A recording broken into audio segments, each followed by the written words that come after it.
So it is Mental Health Awareness Week this week, a very important subject. As social media's out there, it is a bit more widespread. But I never thought I myself would be talking about it. And yeah, it's affected me. What I say is, if it can get me, it can get anyone. Oh, it's hard sometimes. Yeah.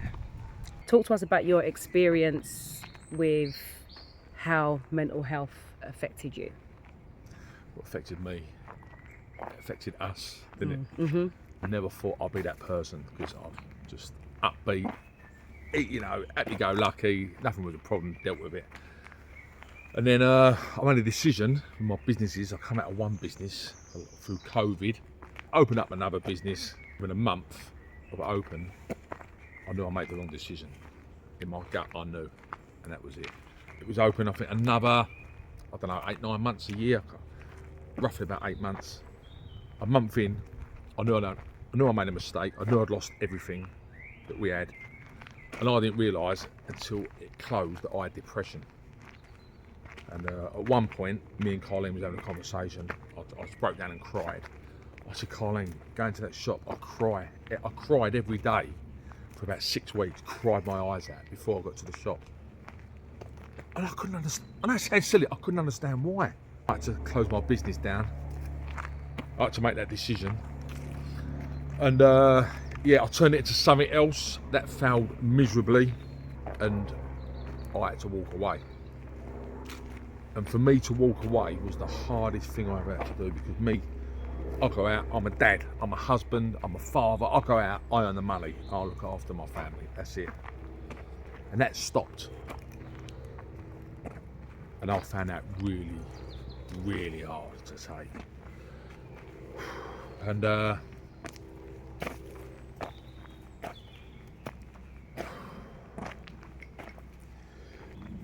was rock bottom. I never thought I'd be rock bottom, but I was. I wanted to see a life coach. And basically, I was stuck. I didn't know what to do. I was in bits. And she made me realise I had to give myself permission just to stop. And I wanted to see her come back. I had to stop, which I did. I felt a bit of relief, but for a year, I probably didn't leave the house. Can I ask you, you did mention depression quite early on. At what stage, because obviously I was there with you, we were going through all of this together. Yeah. I certainly did not know you had depression. That made it hard, didn't And it? you, made it very difficult. At what stage and what happened for you to realise that's what it was? Was it the life coach? Was it something else? Basic signs. The life coach brought it to light and made me recognise what was going on. I just couldn't stop crying. I just couldn't stop crying. I couldn't function. I couldn't take on daily tasks. I just couldn't. If the doorbell went, I didn't answer it. And I felt very nice and safe and happy in my house, on the sofa. I also started selling everything that I owned. I couldn't go to work. I threw all my money away. I accumulated loads of debt.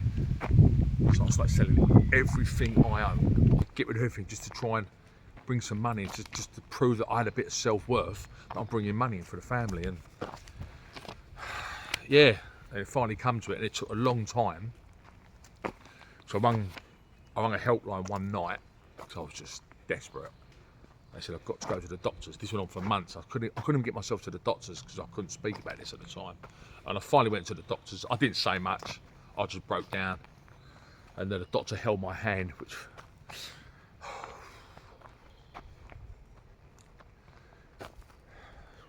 when people are nice and understanding, I find it harder. Yeah, and doctors just put me on medication. And I started taking the medication I weren't happy with, but I thought I could deal with it. It weren't real. I don't need that. It's just a mindset. No. I needed help. When they said that you had that, how did that make you feel? Part of me felt relief. Okay. That's the right word. Yeah, just because I knew it weren't me, but I needed someone to tell me this is why you're not you. So part of it is relief, a little bit of it. Then the rest of me just thought, I don't know, a bit pathetic, a bit not a loser. I don't know what the right word is, but yeah, just a bit of a failure, I think. Yeah, big time. So I know. Regardless what anyone says to me, I do feel I've let my family down. Just to throw in from my point of view, because I was literally, obviously, by your side. Were we married? Yeah, literally by your side when all this was going on. No idea. I think that was one of the hardest things. That one of the hardest things for somebody that's with someone that has depression, that they don't know they have depression. That's fair enough. That you just don't know. Like, you know, they're going through stuff. You want to support them. I was doing all the things that Carlene does in a normal sort of scenario like that. I guess I was trying to fix things, going, right, we can do this, we can do that. Why don't we try this, blah, blah, blah, which wasn't helpful for Danny at the time, but neither of us was any of the wiser. The moment that I found out, well, obviously I didn't find out, Danny told me, but like you said, you had called for help and you told me that they had advised you that you should share it with me. Yeah. And you found that, I don't know, I think, did you find that difficult? It's so difficult. Yeah, you found that difficult. Yeah. We were away.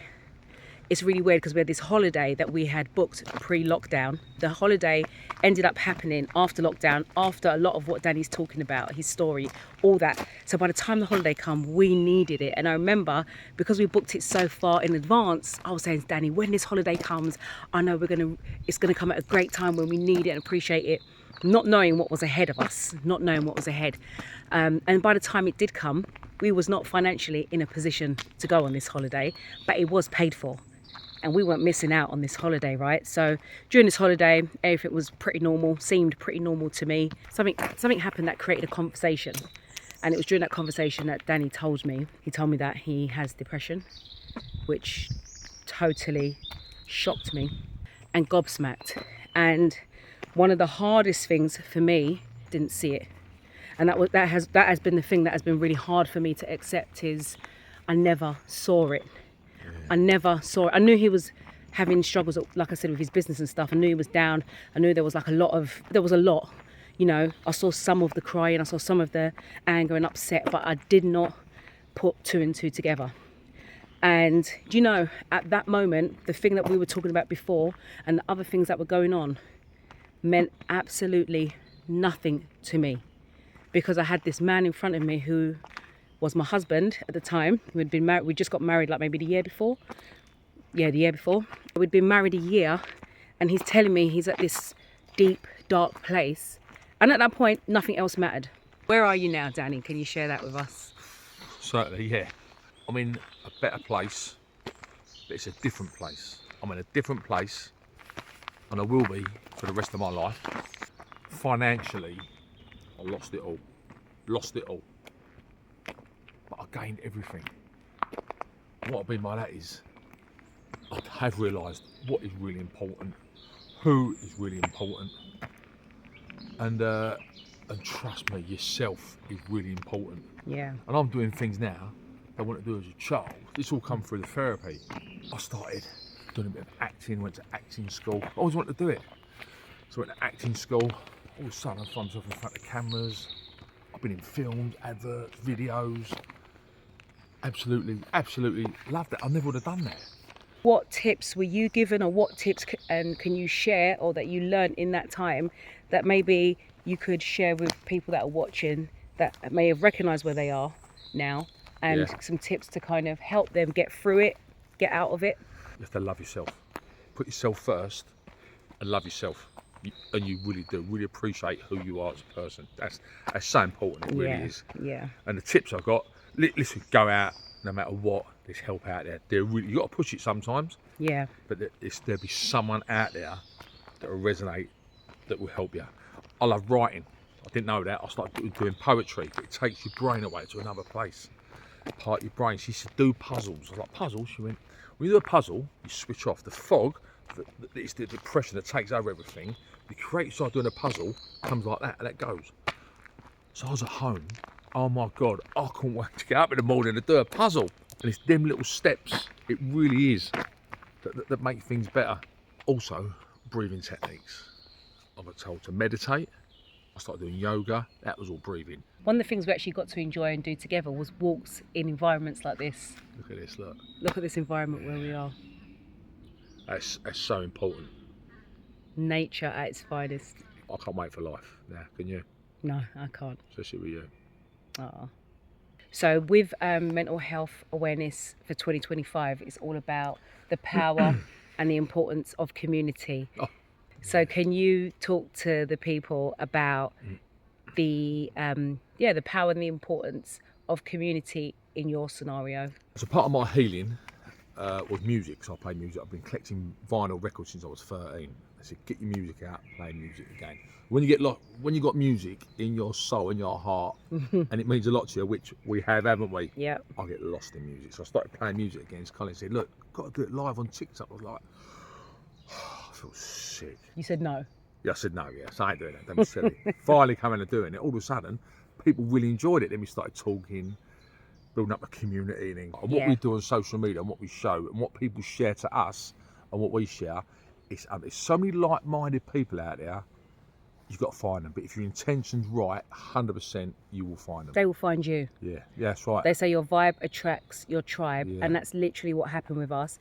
That our community was an unintentional community. Unbelievable. And if you think about where you may have got support in even just the music part of your healing and you're getting yourself back on track, would you have ever thought that the community that would be supporting you and resonating with you and understanding you and sharing would be a community on TikTok? Nah. Of all places? I know. And like you miss them, like never, don't even like social media, taking pictures and stuff.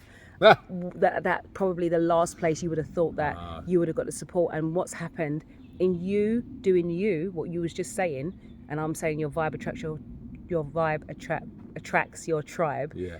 In you just doing what you need, the amount of people that have found us and started sharing their story, that's right, with how the music has healed them, and how what the music that we play in particular, soul music, what it does for them is just absolutely incredible. And the stories and the real life stories that people have shared with us is heartwarming, and we just know that we're doing something right by doing us.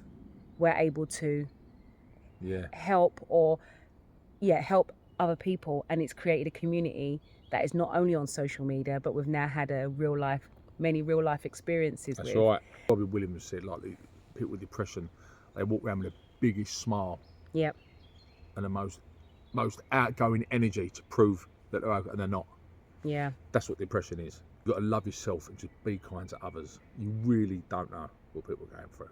My last words for anybody that is in a position that is supporting and is with someone that has depression is take care of yourself.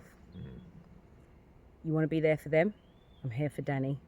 I was there for Danny, but when he got to a stage where I didn't really understand how to be there for him, I had to take myself away and learn some skills, and a lot of those skills was I had to look after myself first.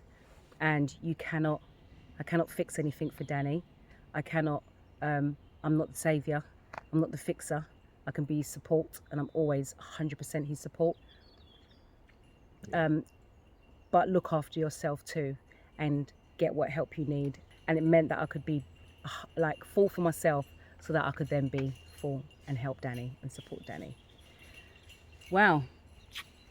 If you could leave any last words for people that have depression, anything that you could give them right now, what would you say to them? It's hard because, you know, I've still got a lot of self-doubt, and I don't take my word for it, but I don't just get help. It's always going to be okay. This time next year, it'll be fine.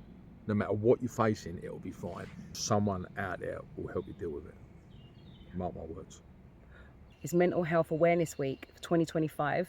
If you'd have asked us when we got together, do we think we'd be here talking about this kind of subject? We probably would have said no. I think Danny was very, very, very, very brave.